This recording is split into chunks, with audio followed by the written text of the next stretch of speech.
et pas la moindre, je dirais la plus piquante. Après l'étude du baptême, au nom de Jésus-Christ, peut-on dire que les Trinitaires ne seront pas sauvés ou bien qu'ils iront sur la nouvelle terre? Vous savez, la question du salut, c'est il faut toujours y aller avec une conception. La première conception, c'est celle-ci. Tu ne peux mettre personne au ciel.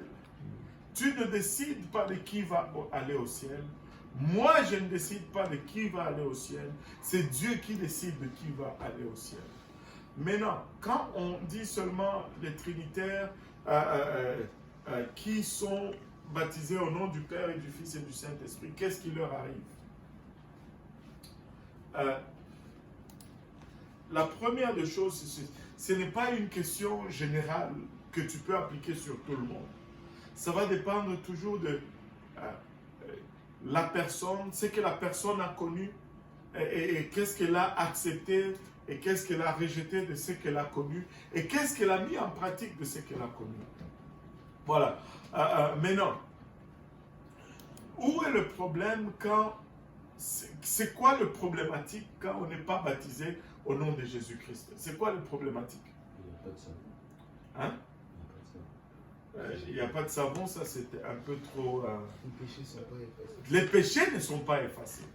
Maintenant, est-ce que tu peux aller au ciel avec tes péchés? Pardon? Non. Alors, ce n'est pas une question de dire, oh, les Trinitaires vont aller en enfer. Ce n'est pas là le point. Le point, c'est de trouver la façon claire que la Bible dit pour qu'on ne passe pas à côté. Amen. Si on y va avec l'idée de condamner les gens, ben, on est à côté. Et de toute façon, ce n'est pas nous qui décidons si quelqu'un va au ciel ou en enfer. Mais nous devons discerner la parole de Dieu pour faire ce qui est convenable. Maintenant, si on est baptisé au nom du Père et du Fils et du Saint-Esprit, on porte encore ses péchés. Et la seule option qui nous reste, c'est qu'on connaît jamais entendu parler du baptême au nom de Jésus, qu'on n'ait jamais rejeté cela, et qu'on fasse tout ce qui est droit, et comme ça, on se présente devant Dieu au jour du jugement, et que là, maintenant, ben, on est...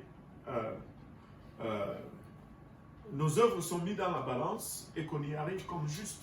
C'est la seule option de sortie qu'on voit par cette canal-là.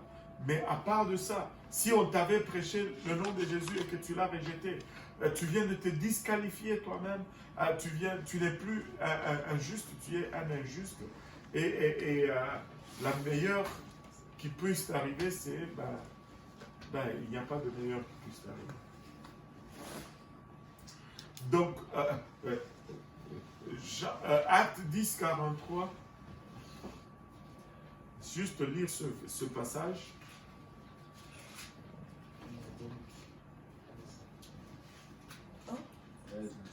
En haute voix.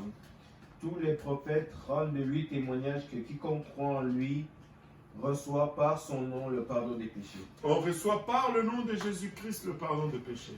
Et si le nom n'est pas là, le pardon n'est pas là. Si tu n'es pas encore baptisé au nom de Jésus, il faut que tu viennes te faire baptiser au nom de Jésus-Christ pour le pardon de tes péchés. Et une fois cela fait, gloire à Dieu. Si cela n'est pas encore fait, il faut être baptisé au nom de Jésus-Christ pour le pardon des péchés. C'est la façon la plus sûre que Jésus nous donne pour arriver au fait au salut. Maintenant,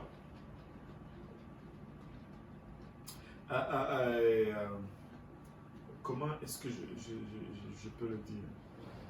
S'il n'y a pas une autre façon plus simple de le dire. Il faut juste revêtir le nom de Jésus-Christ. Parce que ceux qui vont être au ciel, ils vont tous avoir le nom de famille Jésus. Amen.